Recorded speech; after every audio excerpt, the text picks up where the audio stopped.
Hari ini fenomena hijrah sangat mengerikan. Sebelum hijrah dia bilang, ya Allah banyak dosaku ya Allah, banyak maksiatku ya Allah.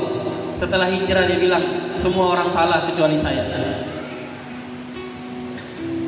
Maka hijrah yang benar bukan sibuk memperbaiki orang lain, bukan memperbaiki sholatnya orang lain, tapi memperbaiki diri. Bapak Ibu semua, insyaallah kita masuk ke sesi materi kita. Tadi kita melihat bagaimana alam raya yang sebesar itu bisa diatur sama Allah. Tidak ada planet yang tabrak-tabrakan, tidak ada bumi tidak pernah bersenggolan sama matahari. Gerhana iya, tapi tidak sampai senggolan, tidak sampai tabrakan. Artinya apa? Kalau alam raya sebesar itu saja bisa diatur Allah, kalau urusan yang sebesar itu saja kecil bagi Allah, apalagi masalah kita, apalagi urusan hidup kita, apalagi kalau cuma urusan jabatan kita, apalagi kalau cuma urusan kerjaan kita, apalagi kalau cuma urusan bisnis, kecil bagi Allah. Ada yang merasa hari ini sedang punya masalah, dan masalah itu rasa-rasanya sudah ada di titik nadir. Ada yang merasa hari ini sedang punya masalah, dan masalahnya tidak kunjung-kunjung selesai, malah semakin bertambah, makin bertubi-tubi. Ada yang sedang merasa doa-doanya sedang tidak diijabah oleh Allah. Percayalah, Allahu Akbar, Allah Maha Besar, masalah kita kecil. Allah Maha Kuasa, masalah kita kecil sekali. Hari-hari kita sibuk dengan masalah yang ternyata masalah itu kecil bagi Allah. Hari-hari kita sibuk dengan urusan sepele, hal masalah itu kita anggap besar. Kenapa? Karena kita jauh dari Allah yang Maha Besar. Banyak orang yang teriak Allahu Akbar, tapi sambil membesarkan dirinya. Padahal Allahu Akbar yang benar, Allah Maha Besar, kita begitu kecil. Allah Maha Besar, kita begitu lemah, kita tidak bisa apa-apa. Nah, impianmu kasih besar. Jangan cuma mimpi jadi Quran, lebih dari habis Quran. Jadi orang yang alimah, orang yang berilmu. Hadis Quran hanya anak tangga pertama. Impian harus tinggi. Kenapa? Kita punya Allah yang maha tinggi. Impian harus besar. Kita punya Allah yang maha besar. Jangan jadi orang yang ketika hari-harinya itu dihabiskan untuk memikirkan masa yang kecil. Banyak orang yang sibuk cari rezeki, tapi lupa sama yang maha memberikan rezeki. Banyak orang yang sibuk memperjuangkan hidup yang baik, lupa mempersiapkan mati yang baik. Tadi kita di satu sisi sedih, di satu sisi kita bahagia. Pekan lalu kita berduka, kehilangan, tapi di satu sisi ada rasa bangga dan rasa bahagia. Yang tadi disampaikan Kiai Tajuk, dia insya Allah meninggal di tempat yang baik. Beliau insya Allah mengakhiri hidupnya dengan kegiatan-kegiatan yang baik. Minimal 40 hari terakhir sebelum dia berpulang kepada Allah, sudah banyak-banyak melakukan kebaikan. Yang belum pasti ini kita, yang belum jelas ini kita. Kita tidak jelas nanti hidupnya berakhir seperti apa. Kita ini yang tidak pasti, kita nanti meninggalnya di mana. Na'udzubillah min dzalik. Mudah-mudahan kita tidak meninggal di tempat maksiat, tidak meninggal dalam keadaan tidak percaya sama Allah, tidak meninggal dalam keadaan ragu sama janjinya Allah, tidak meninggal dalam keadaan meragukan rezeki yang Allah berikan. Hari ini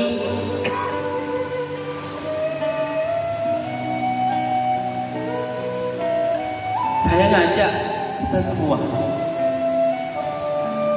apapun masalah kita, sebesar apapun masalah kita hari ini, berhentilah kita fokus dengan masalah kita, kita berfokus sama Allah. Allah sumber solusi, Allah sumber kebaikan.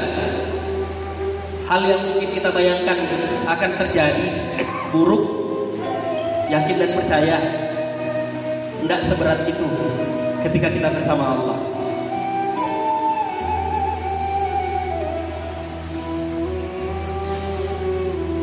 Allah ngatur urusan-urusan yang jauh lebih besar. Jangankan masalah kita, jangankan hidup kita, masalah dunia ini semuanya diatur sama Allah. Urusan alam semesta ini semuanya diatur oleh Allah. Itulah yang kenapa disebut dengan Allah Rabbul Alamin. Allah Tuhan yang menguasai seluruh alam. Anak-anakku, santri-santri, percayalah, semua ibu-ibu, bapak-bapak, jangan pernah mengukur kebesaran Allah dengan isi kantong kita. Jangan pernah mengukur kekuasaannya Allah dengan isi rekening kita. Jangan pernah mencoba mengukur-ukur kebesarannya Allah dengan isi kantong kita. Boleh hari ini kantong kita kosong, tapi jangan sampai hati kita yang kosong. Boleh hari ini uang kita kurang, tapi jangan sampai iman kita yang kurang. Boleh hari ini kita mungkin tidak punya ini itu, tapi jangan sampai kita tidak punya iman di hadapan Allah Subhanahu wa taala. Saya ngajak kita semua memulai. Tadi belum materi, Bu, sabar. Baru mulai. Saya ngajak kita semua, kita minta perlindungan sama Allah untuk ngomong saja, menyampaikan firman-Nya Allah, membaca ayat-ayat suci Al-Quran. Itu kita diwajibkan untuk membaca tahun. Maka supaya Allah lindungi kita semua dari godaan setan, Allah lindungi tempat ini dari gangguan setan, Allah lindungi kita semua dari semua yang hadir di sini dari gangguan setan. Maka saya ngajak kita semua untuk mengucap bersama-sama dari lisan kita masing-masing ta'awudz dan basmalah. A'udzubillahi minasyaitonirrajim. Bismillahirrahmanirrahim. Kita sama-sama buka kebersamaan kita ini dengan membaca pembuka segala kebaikan. Ila hadratin Nabi Mustafa Muhammadin sallallahu alaihi wasallam. Al-Fatihah.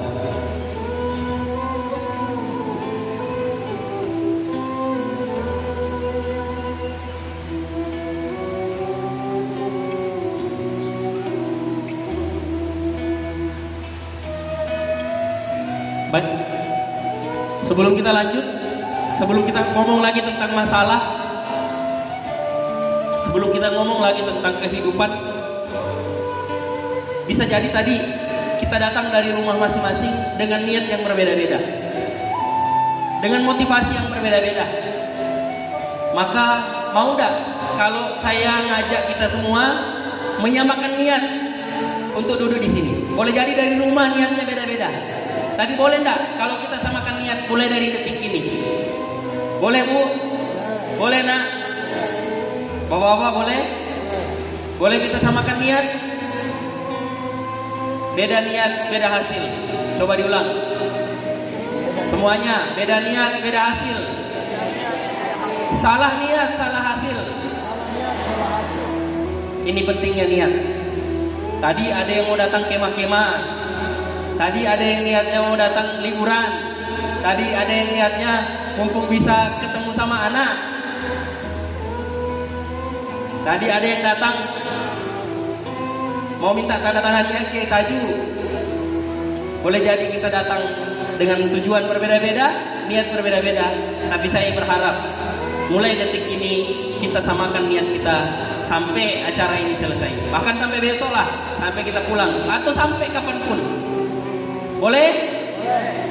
Santri siap? Samakan lagi niatnya. Ngapal Quran harus sama niatnya. Belajar harus sama niatnya. Apa niatnya? Boleh dibaca sama-sama? Bertaubat dan memperbaiki diri. Taba wa aslah.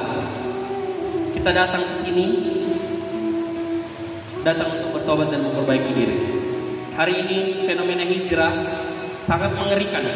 Sebelum hijrah dia bilang, ya Allah banyak dosaku ya Allah, banyak maksiatku ya Allah. Setelah hijrah dia bilang, semua orang salah kecuali saya. Maka hijrah yang benar bukan sibuk memperbaiki orang lain, bukan memperbaiki sholatnya orang lain, tapi memperbaiki diri sendiri. Kenapa bertobat dulu baru memperbaiki diri? Tidak bisa kita memperbaiki diri sebelum bertaubat. Tidak bisa kita memperbaiki suami. Bu, mau tidak suaminya jadi suami baik? Suami yang tidak nakal. Suami nakal kan suaminya, Bu?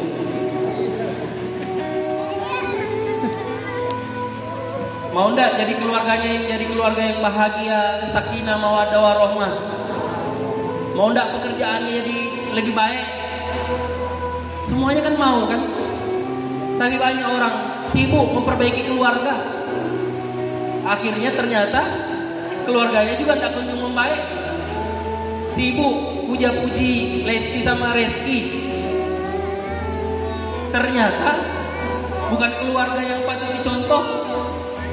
Sudah dibangga-banggakan padahal. Sudah dipuji-puji. Ternyata kita tertipu sama artis, sama yang followersnya banyak. Kenapa bertobat dan memperbaiki diri? Di Quran surah 2 ayat 222 Allah menyampaikan cinta. Ibu-ibu waktu masih gadis, gampang tidak kita mengungkapkan cinta? Boleh tidak mengungkapkan cinta sama sembarang orang? Bapak-bapak, boleh tidak kita mengungkapkan cinta sama sembarang orang?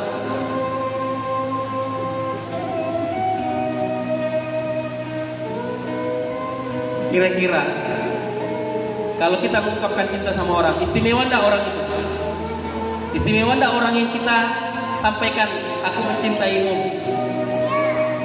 Entah pakai lagu juga boleh. Apa tuh? Ada lagu dangdut Ana Uhibbuka Fillah, bingung saya.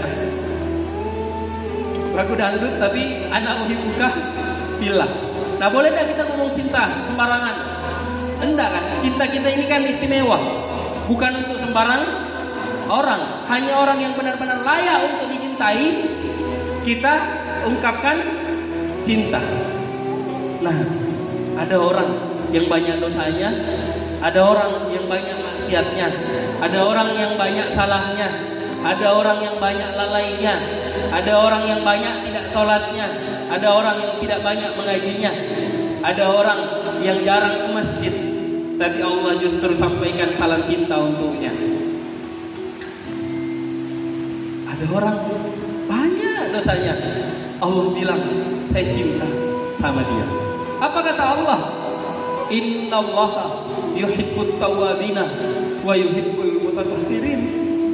Allah bilang sesungguhnya Allah cinta sama orang-orang yang bertaubat dan memperbaiki diri, dan orang yang mensucikan dirinya, bersih-bersih untuk semua kotoran yang melekat dalam dirinya. Kotoran apa? Kotoran dosa. Innallaha yuhibbut tawwabina wa yuhibbul mutatahhirin.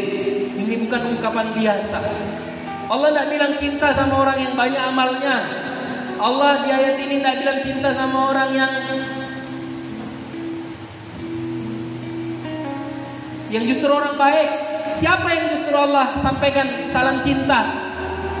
Orang yang punya banyak salah, punya banyak dosa, punya banyak maksiat, tapi memilih untuk bertaubat. Innallaha yuhibbut tawwabina wa yuhibbul mutatahhirin. Allah jatuh cinta, Allah sayang sama orang-orang yang bertaubat dan memperbaiki diri. Siap kita menyamakan niat? siap kita jadi orang yang dicintai Allah? Mungkin masalah kita belum selesai karena kemarin Allah belum jatuh cinta sama kita. Tapi kalau hari ini kita tunjukkan kesungguhan kita untuk bertaubat dan memperbaiki diri, kita perbaiki lagi niat kita untuk datang ke tempat ini, yakin dan percaya Allah di hari-hari esok, di hari-hari nanti, Allah datangkan cintanya tiada henti kepada kita semua. Mau enggak jadi orang yang disayang sama Allah? Disayang saja sama suami luar biasa kan? Apalagi disayang sama Allah. Ada orang banyak dosanya, justru disayang sama Allah. Siapa? Orang yang bertaubat dan memperbaiki diri. Next, apa yang kita cari?